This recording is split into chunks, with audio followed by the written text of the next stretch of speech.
Hello students, very good morning all of you. आज हम अपना नेक्स्ट चैप्टर स्टार्ट कर रहे हैं aldehydes, ketones and carboxylic acid. तो अब सबसे पहली बात कि एल्डिहाइड, कीटोन और कार्बोक्सिलिक एसिड को एक साथ क्यों रखा हुआ है, इन तीनों में सिमिलरिटी क्या होती है। तो अब इन तीनों में जो सिमिलरिटी होती है वो क्या होती है कि तीनों के अंदर ही कार्बन और ऑक्सीजन में डबल बॉन्ड प्रेजेंट होता है, एल्डिहाइड में भी, कीटोन में भी और कार्बोक्सिलिक एसिड के अंदर भी। बट जो कार्बोक्सिलिक एसिड होता है वो सी डबल बॉन्ड ओ की प्रॉपर्टी, मतलब इसको हम कार्बोनिल ग्रुप बोलते हैं, इस कार्बोनिल ग्रुप की प्रॉपर्टी कार्बोक्सिलिक एसिड शो नहीं करता है ड्यू टू रेजोनेंस। मतलब क्या हुआ कि हमारे पास ये जो ग्रुप है ये किस में हो गया, एल्डिहाइड और कीटोन में। यही सिमिलर ग्रुप किसके अंदर होगा, कार्बोक्सिलिक एसिड के अंदर। बट प्लस हाइड्रोक्सिल ग्रुप और भी जुड़ा होगा इसके साथ। ये हो गया हमारे पास। ठीक है, अब जो कार्बोक्सिलिक एसिड है वो एल्डिहाइड और कीटोन की रिएक्शन नहीं शो करता है। As a conceptual question exam में पूछा भी जा सकता है। तो रीजन क्या होगा, इस केस में तो क्या होता है, ये न्यूक्लियोफिलिक एडिशन रिएक्शन शो करता है। हम आगे पढ़ेंगे ये केमिकल प्रॉपर्टीज में। तो रीजन कि ऑक्सीजन की इलेक्ट्रोनेगेटिविटी ज्यादा होती है, किस में कन्वर्ट हो जाएगा ये, सी ऑक्सीजन नेगेटिव, कार्बन पॉजिटिव, और जो न्यूक्लियोफाइल होगा वो किसके ऊपर अटैक कर देगा, कार्बन के ऊपर। मतलब ये कौन सी रिएक्शन शो करते हैं, न्यूक्लियोफिलिक एडिशन रिएक्शन। जबकि जो कार्बोक्सिलिक एसिड है उसके ऊपर न्यूक्लियोफाइल अटैक ही नहीं कर पाएगा। Reason because of resonance. जैसे ही बॉन्ड ऊपर शिफ्ट होंगे ये बॉन्ड कहां पर आ जाएंगे, यहां पर। और जो कार्बन है वो कभी भी पॉजिटिव चार्ज एक्वायर करेगा ही नहीं। जब कार्बन पे पॉजिटिव चार्ज ही नहीं आएगा तो फिर न्यूक्लियोफाइल जुड़ेगा कैसे। तो दोनों के अंदर कार्बोनिल ग्रुप जरूर है बट प्रॉपर्टीज अलग अलग होती हैं। इस वजह से हम एल्डिहाइड कीटोन को अलग पढ़ेंगे और कार्बोक्सिलिक एसिड्स को अलग पढ़ेंगे। क्लियर है, एक साथ क्यों है, क्योंकि तीनों के अंदर ही कार्बन और ऑक्सीजन में डबल बॉन्ड प्रेजेंट है। और अलग अलग क्यों पढ़ रहे हैं, क्योंकि इनकी जो प्रॉपर्टीज होंगी वो अलग अलग होंगी। जबकि एल्डिहाइड और कीटोन की जो प्रॉपर्टीज होंगी मैक्सिमम सिमिलर सी चलेंगी। तो सबसे फर्स्ट जो अपना पार्ट रहेगा वो पार्ट होगा एल्डिहाइड एंड कीटोन्स। ठीक है, तो फर्स्ट पार्ट है अपना एल्डिहाइड एंड कीटोन।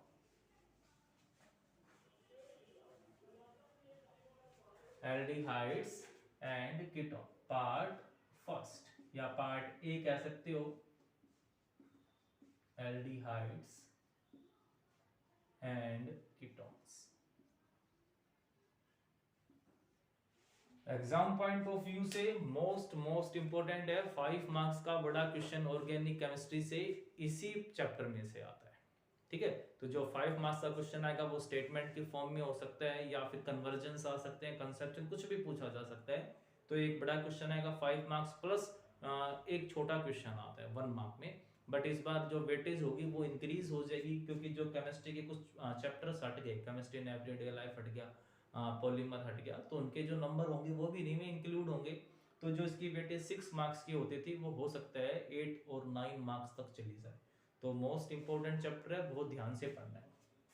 तो सबसे पहले बात करें कि जो एल्डिहाइड और कीटोन है दोनों के अंदर जो फंक्शनल ग्रुप होगा, ठीक है, फंक्शनल ग्रुप हम जानते हैं क्या होते हैं। तो जो दोनों के अंदर जो फंक्शनल ग्रुप होगा वो कौन सा होगा, कार्बोनिल ग्रुप। ठीक है, CO is called carbonyl, and therefore aldehyde and ketones are called carbonyl compound। तो एल्डिहाइड और कीटोन में कार्बोनिल ग्रुप होगा, और इसी वजह से एल्डिहाइड और कीटोन्स को हम क्या बोल देते हैं, these are called carbonyl compound, these are called carbonyl compounds। Understand. अब जो कार्बोनिल कंपाउंड है तो फिर ऐसी कौन सी चीज है जो एल्डिहाइड और कीटोन को डिफरेंशिएट करेगी। भाई दोनों के अंदर ही कार्बोनिल ग्रुप हो गया, दोनों को ही हम कार्बोनिल कंपाउंड बोल रहे हैं, बट है तो अलग अलग, है ना। एल्डिहाइड अलग है, कीटोन अलग अलग, अगर सेम ही होता तो फिर हम अलग अलग नाम क्यों देते। तो ऐसी कौन सी चीज होगी जो एल्डिहाइड को कीटोन से अलग करती है। तो अब जो हमारे पास C डबल बॉन्ड O है, ये जो कार्बन है, ठीक है, अगर इस कार्बोनिल कार्बन, इसको हम क्या बोलोगे आप, कार्बोनिल कार्बन, अगर इस कार्बोनिल कार्बन पे एटलीस्ट 1 हाइड्रोजन है, एटलीस्ट वन का मतलब एक भी हो सकता है या फिर दोनों हो सकते हैं, बट कम से कम एक तो हो। और यहाँ पर कुछ भी हो सकता है, मीन्स कार्बन भी हो सकता है, कार्बन चेन हो सकती है, या फिर हाइड्रोजन भी हो सकता है। ठीक है, तो अगर ऐसा होता है तो हम उसको क्या बोलेंगे, एल्डिहाइडिक ग्रुप। और ये एल्डिहाइडिक ग्रुप किसको रिप्रेजेंट करेगा, इट रिप्रेजेंट एल्डिहाइड्स। तो जिसके अंदर भी एल्डिहाइडिक ग्रुप होगा इसका मतलब वो कौन है, वो एल्डिहाइड्स हो गया। अगर कार्बोनिल कार्बन, अगर कार्बोनिल कार्बन पे एक भी हाइड्रोजन नहीं है, इसमें तो क्या हो गया, at least one hydrogen, one hydrogen, then it is called aldehyde group. If no hydrogen is present on carbonyl carbon, carbonyl carbon पे कोई भी हाइड्रोजन नहीं है, ओनली कार्बन की चेन। ठीक है, इस तरफ भी कार्बन की चेन, इस तरफ भी कार्बन की चेन, तो हम उसको क्या बोलेंगे, ketonic group. And the compound are called ketones. ठीक है, no hydrogen, no hydrogen bonded to carbonyl carbon.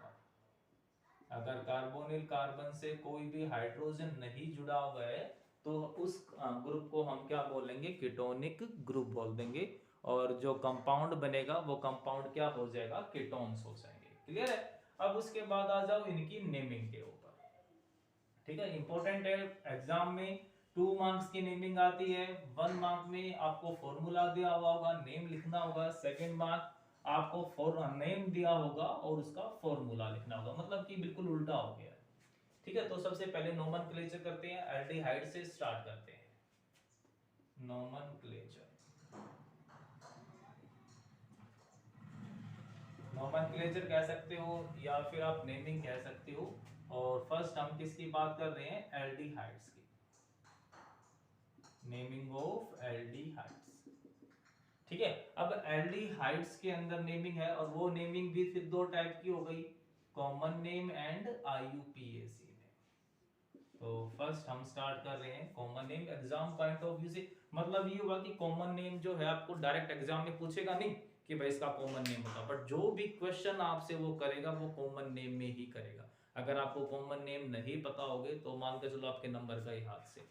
तो कॉमन नेम आपको पता ही होना चाहिए किसका क्या कॉमन नेम होगा। कुछ सारे याद नहीं करने आपने, कुछ जो स्पेशल है, for example HCHO।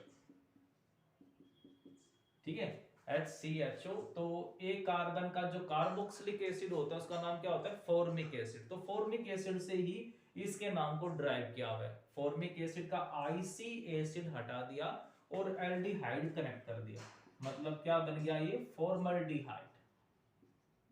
called formaldehyde. Aldehyde of one carbon is called formaldehyde. Aldehyde of two carbon it is called, carboxylic acid क्या होता है, 2 कार्बन का एसिटिक एसिड, तो एल्डिहाइड क्या हो जाएगा, एसिटल्डिहाइड। ठीक है, एग्जाम में यही नाम्स यूज होने वाले हैं, आईयूपीएसी नेमिंग यूज नहीं होगी जब भी वो कोई क्वेश्चन करेगा आपसे। नेक्स्ट है हमारे पास, it is called acrolein. It is called acrolein, rarely use होगा बट आप देख सकते हो।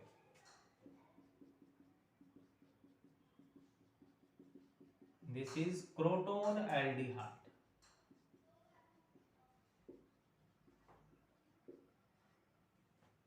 Next,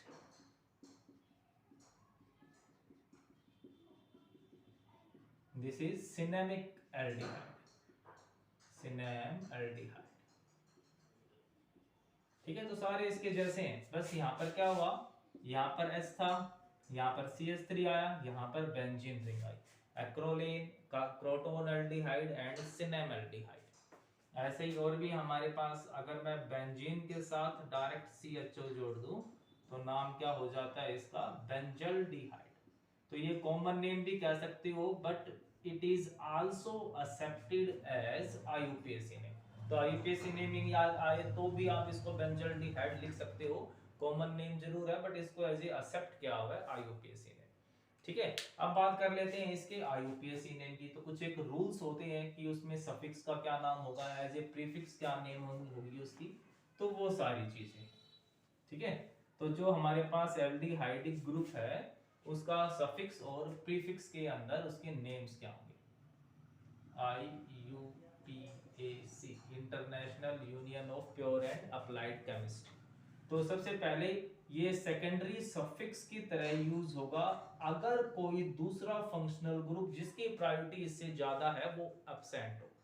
ठीक है, अगर ये एल्डिहाइड है और कोई दूसरे फंक्शनल ग्रुप है बट उनकी प्रायोरिटी कम है तो ये as a secondary suffix use होगा। और सेकेंडरी सफिक्स में इसका नाम क्या होता है, एल, व्हेन इट काउंट। अगर हमने CHO के कार्बन को काउंट किया है तो एल लगाओगे, अदरवाइज कार्बल्डिहाइड। अदरवाइज क्या बोलोगे आप इसको, कार्बल्डिहाइड व्हेन इट नॉट काउंट।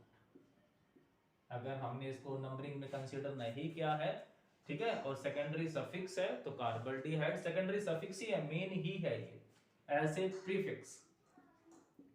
तो प्रीफिक्स में नाम क्या होता है इसका, फॉर्माल। मतलब कि अगर कोई फंक्शनल ग्रुप आ जाए जिसकी प्रायोरिटी इससे भी ज्यादा है, लाइक कार्बोक्सिलिक एसिड, तो ये बेचारा क्या बन जाएगा, प्रीफिक्स बन जाएगा। ठीक है, और उसमें नाम क्या हो जाएगा, formyl when it is not count. जब हम इसको काउंट नहीं करेंगे तब क्या बोलूंगा इसको मैं, फॉर्माइल बोलूंगा। अदरवाइज क्या नाम हो जाएगा इसका, oxo. Oxo is used for both aldehyde and ketone. ठीक है, oxo when it is count, when it is consider or count, remember। ठीक है, तो ये हो जाएगा, आप इसको हमेशा याद रखोगे। अब इसके कुछ एग्जांपल्स देखो, सिंपल सा है। और साथ में ये भी ध्यान रखना जब CHO सेकेंडरी सफिक्स की तरह यूज होगा तो चेन कितनी भी बड़ी हो कितनी छोटी हो, ऑलवेज गेट नंबर 1, इसी को नंबर 1 मिलेगा। तो 1 2 कार्बन के लिए इथ, सिंगल बॉन्ड एन और अल, क्या नाम हो जाएगा इसका, इथेनल हो जाएगा। ठीक है, जैसे हमारे पास कुछ ऐसा होता तो अब इसका नेम क्या हो जाता, नंबरिंग कहां से स्टार्ट होगा, CHO से, कहीं पर भी हो, इसको नंबर 1 फिर लॉन्गेस्ट चेन सेलेक्ट करेंगे। ये क्या गया हमारे पास, चेन से बाहर रह गया ना, तो इसको क्या बोलते हैं, प्रीफिक्स। प्रीफिक्स सबसे पहले आएंगे, नाम ए कार्बन का मिथाइल, एड्रेस सेकंड कार्बन, तो क्या हो जाएगा 2 methyl propanal, 2 methyl propanal. Clear है। अगर हमारे पास बेंजीन रिंग के साथ अगर ये यूज होता है, ठीक है, या फिर किसी भी साइकिल के साथ ये यूज होता है तब नाम क्या होगा। जैसे ये हमारे पास साइकिल है, बेंजीन नहीं है ना, ठीक है, बेंजीन नहीं है ये, दिस इज सिंपल साइक्लोहेक्सेन। तो अब मैं इसको ये लिख सकता हूँ साइक्लोहेक्सेनल, तो गलत हो जाएगा, क्योंकि साइक्लोहेक्सेनल का मतलब ये हुआ कि हमने इसको कंसीडर कर लिया, जबकि कंसीडर तो क्या है नहीं, 6 कार्बन तो इसी में ही हो गई, तो हम इसको काउंट नहीं कर पा रहे हैं, तो इसके लिए आप क्या यूज करोगे, when it is not count then it's called carbaldehyde and its name will be cyclohexane carbaldehyde, cyclohexane carbaldehyde। ठीक है, तो कुछ इस तरीके से ये यूज होगा। अगर हमारे पास कोई चेन है और उस चेन के साथ डायरेक्ट 3 और मोर CHO ग्रुप अटैच हो जाते हैं तो भी हम उनको काउंट नहीं करेंगे, ये रूल आप ध्यान रखो। ठीक है, डायरेक्ट जुड़ जाते हैं तो ये तीनों क्या हो गए, डायरेक्ट इसी चेन से जुड़े हुए ना, तो तीनों को कंसीडर नहीं करूंगा। चेन कितने कार्बन की बनी, ये 3 कार्बन की, 3 कार्बन के लिए क्या होता है, प्रोप, कार्बन कार्बन में सिंगल बॉन्ड है तो एन लगा दोगे आप। अब उसके बाद इसका एड्रेस 1, इसका एड्रेस 2, इसका एड्रेस 3, 1 2 3 ट्राई, और CHO का हमने काउंट नहीं किया तो नाम क्या आ जाएगा, कार्बल्डिहाइड, कार्बल्डिहाइड। ये हो गया हमारा आंसर, बिल्कुल सिंपल सा। ठीक है ना, तो ये आपने करना है कुछ इस तरीके से। हाँ, अगर कुछ ऐसा हो जाए CHO CH2 CH CH2 CHO, तो अब आप यहाँ पर आप ध्यान से देखोगे तो ग्रुप तो आपको 3 CHO दिखाई दे रहे हैं बट वो डायरेक्ट अटैच नहीं है। ठीक है, ग्रुप तो 3 CHO हो गए बट वो डायरेक्ट अटैच नहीं है, तो ऊपर वाला रूल फॉलो नहीं होगा। ठीक है, तो कितने कार्बन की चेन हो गई ये 5, 1 2 3 4 5। अब हमने CHO को काउंट कर लेना है क्योंकि ये CHO डायरेक्ट इसके साथ नहीं जुड़ा हुआ है। तो क्या नाम हो जाएगा इसका 3। ठीक है, तीसरे कार्बन पे कौन हो गया ये CH2CHO, prefix formyl methyl, 3 formyl methyl. ठीक है, 5 कार्बन के लिए पेंटेन, पेंटेन 1 5 डाई अल। ये हो जाएगा हमारे पास इसकी नेमिंग सिंपल सी। ठीक है, तो ये हो गई हमारे पास नेमिंग ऑफ एल्डिहाइड। नेक्स्ट करते हैं नेमिंग ऑफ कीटोन्स। अब कीटोन्स की नेमिंग के अंदर क्या होगा,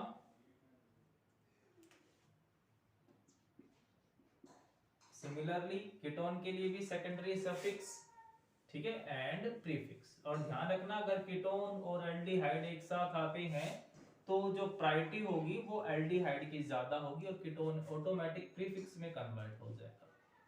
secondary suffix, secondary suffix on and prefix we use oxo या फिर कीटो, ऑक्सो दोनों के लिए यूज होता है। ठीक है, सबसे पहले कॉमन नेम, तो कॉमन नेम्स क्या क्या यूज होंगे,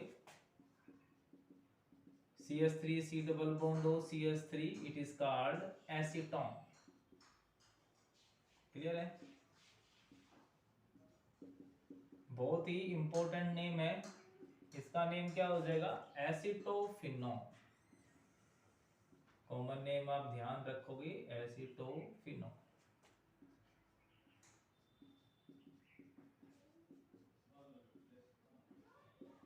इसका नेम बेंजोफिनोन।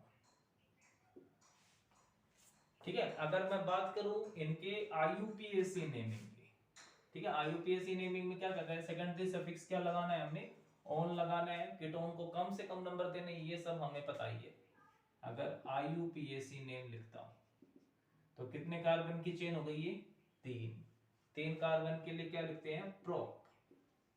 कार्बन कार्बन का बॉन्ड देखना हमने, कार्बन ऑक्सीजन का नहीं, कार्बन कार्बन में सिंगल बॉन्ड है, तो क्या लग जाएगा एन, और सेकंड पोजीशन पे कीटोन है तो प्रोपेन 2 ऑन। क्लियर है, इसका IUPAC नेम। अब देखो एक तो हो गई चेन और एक हो गई रिंग। मेन किसको मानते हैं हमेशा, जिसके साथ फंक्शनल ग्रुप होता है, तो ये अपने जो चेन मेन हो जाएगी और 1 पोजीशन पे कौन जुड़ा हुआ है ये प्रीफिक्स, है ना, चेन तो मेन होगी, बेंजीन हो गया प्रीफिक्स, बेंजीन का प्रीफिक्स में नाम फिनाइल, तो 1 फिनाइल, 2 कार्बन के लिए इथ एन ऑन, इथेनॉल। ठीक है, या फिर क्या लिख सकते हो आप इथेन 1 ऑन भी लिख सकते हो। ऐसे इसका नाम, फिर से चेन, इसको प्रायोरिटी दूंगा, ये दोनों क्या बन गए प्रीफिक्स, तो क्या हो जाएगा 1 diphenyl methanone. Clear है, अगर एक ही चेन में एल्डिहाइड भी आ जाता और कीटोन भी आ जाता तो मेन किसको मानूंगा मैं एल्डिहाइड को। ठीक है, इसको कम से कम नंबर दूंगा, और कीटोन क्या बन जाता प्रीफिक्स, कीटोन का प्रीफिक्स में नाम ऑक्सो, तो क्या नाम हो जाएगा 3 ऑक्सो। 4 कार्बन के लिए ब्यूट, सिंगल बॉन्ड एन, और एल्डिहाइड के लिए 3 ऑक्सो ब्यूटेन। ठीक है, तो सिंपल सी नेमिंग है, आप इनके क्वेश्चन करोगे, अगर फिर भी डाउट रहता है तो मुझे मैसेज कर सकते हो। Okay, thank you.